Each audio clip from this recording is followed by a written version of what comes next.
Samantala, gustong ipatanggal ni Senator Raffy Tulfo ang tax ng mga pasaherong nasa economy class para makabawas raw sa gastos ng mga ito. Sa bisa ng Senate Bill 88, hindi naman aalisin ng travel tax kundi aalisin lang ang pasaning gastusin ng mga pasaherong nabibigatan para rito.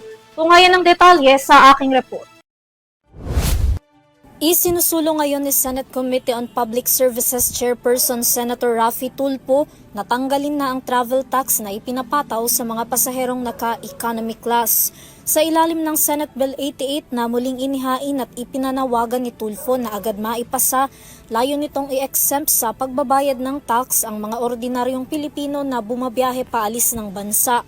Paliwanag ng senador, nakadaragdag pa ito sa pasaning gastusin ng mga Pinoy lalo na ang mga may sapat lang na pera. Gayunpaman, nakasaad sa explanatory note ng panukalang batas na hindi nito layuning buwagin ang travel tax, lalo't mananatili pa rin naman daw ang pagpapataw ng buwis sa mga naka-business class at iba pa na kaya naman daw magbayad ng buwis. Samantala, ang travel tax na nakokolekta ay napupunta sa pagpapabuti ng ilang programa ng pamahalaan.